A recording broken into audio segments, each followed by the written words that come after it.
Hi, I'm Ed Boudreau. I'm a clinical psychologist and a behavioral health consultant. And I'm Kate Nagus, LCSW and Quality Improvement Program Specialist with Primaris TMF Quinn QIO. We'd like to welcome you to this enhanced bite-sized learning. Today we're going to dive a little deeper into how to discuss and interpret a positive alcohol screening with a primary care patient.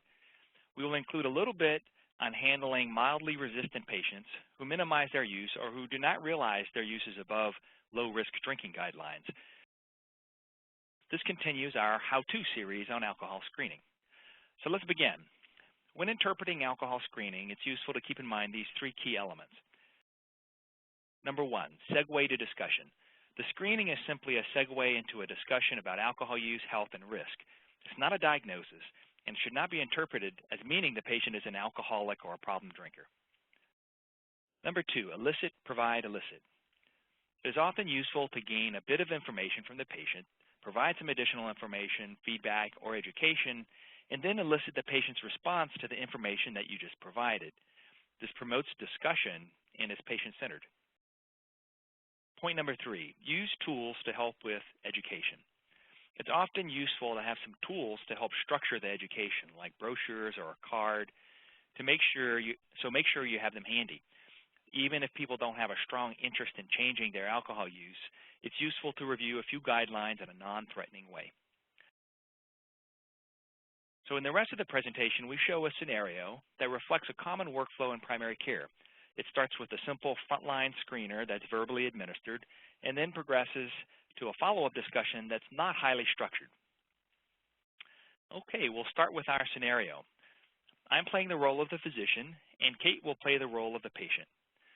In this scenario, we'll pretend that I already addressed the patient's presenting complaint, and I'm now screening for health behaviors. Okay, Kate, I usually ask patients some additional questions about behaviors that can affect their health.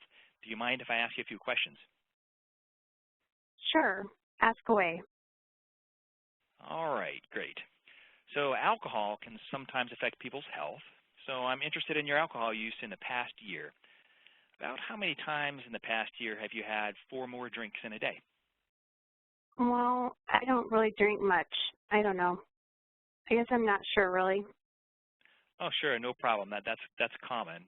So it doesn't have to be exact. Maybe you can give me just a ballpark estimate. I don't know, maybe 10, 15 times a year. You know, mostly at social gatherings. When I get with the girls for bunco.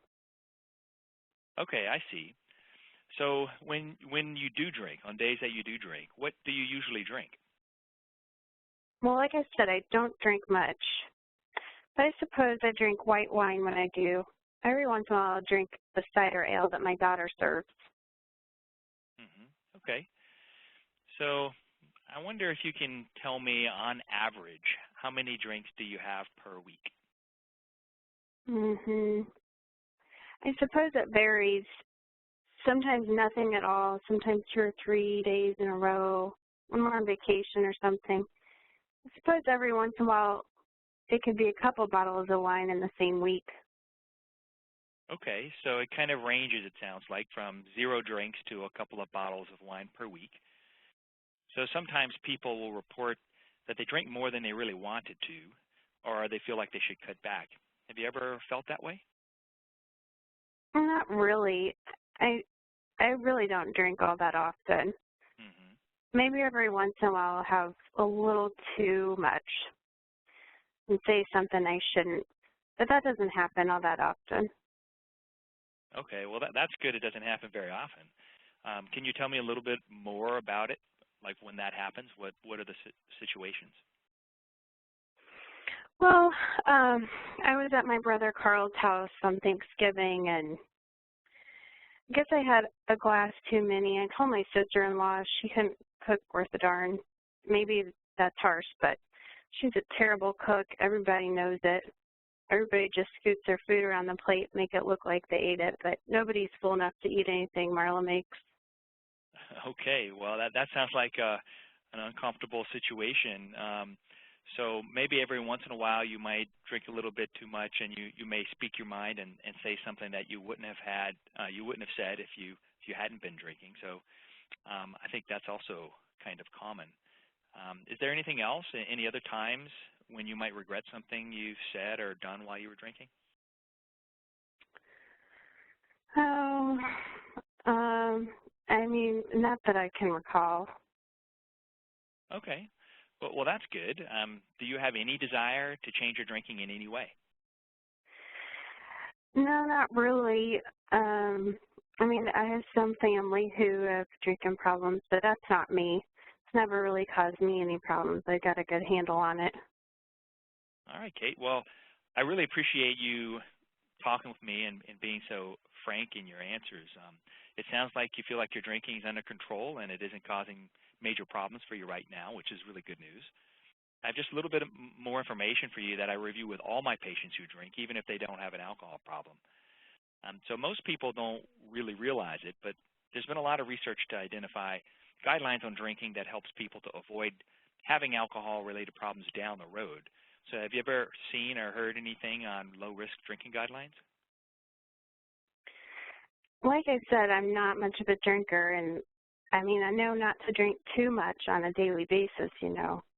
But as far as guidelines, I suppose I haven't seen anything formal, you know. Yeah. Well, that's probably a pretty good start. You know, being careful to not drink every day is common for a low-risk drinking guideline. And you know, there's some other things to keep in mind. Alcohol can sometimes cause health problems or other problems like depression or accidents or relationship problems. And the guidelines that I'm talking about have been developed to help reduce a person's long-term chances of developing those problems. And so for a woman your age, the research suggests that you shouldn't drink more than 3 drinks in a given day and no more than 7 drinks in a week. Of course, people go over these limits every now and then, and you know that's common. But the more you go over those limits, the more likely you are to eventually develop a problem if you're not careful. So what do you think about those guidelines? No more than 3 drinks in a given day and no more than 7 drinks in a week. Mhm. I never heard that before. Yeah, it's pretty common. Many of my patients haven't. What do you think about it now that you've heard about it? Do you think it's a realistic guideline for you? I I don't know. I mean, that might be kind of tough when we're on vacation or around the holidays, but I guess, I mean, mostly I could probably do that. Yeah, I totally respect that. It's not always the easy thing to do. So maybe what you can do is try it out, and I'll ask you about it when we meet next time for your next visit. Does that sound okay? Okay, that's fine. That sounds good. All right, good. All right, well, just one last thing. I wanted to review this card with you. So it says here there are some times when you should never drink, like if you're driving a car, taking certain medications. I did review your medication list, and you aren't on anything that would be a problem right now. So that's good. But it's important that if you ever start any new medication that you talk with whoever's prescribing the medication about alcohol use. And so I'm going to give you this handout to review. I found that some people find it helpful, even if it's not helpful for them, they might find it's helpful for their families. Do you have any questions about what we've talked about? No, not this time, I don't. All right, great. Well, thanks for talking with me today. So let's just provide a summary of the main points that were displayed during the role play. The physician began by getting a better sense for the frequency and quantity of the patient's drinks and used this as a segue to discuss potential problems like drinking more than intended or doing things the patient regrets while drinking. So even though she actually screened positive on the binge drinking screener, the physician didn't judge the patient or tell her she had a problem. The physician provided information, asked for a reaction, then provided more information, and finally the education was approached from a non-stigmatizing educational perspective and it included a brochure the patient could leave with. This concludes our enhanced bite-sized learning. We'll have additional bite-sized learnings to address how to use a more structured approach in the follow-up assessment to a screening later. I'd like to thank you for watching this enhanced bite-sized learning. If you have any questions or comments, my information is on the slide. Feel free to contact me.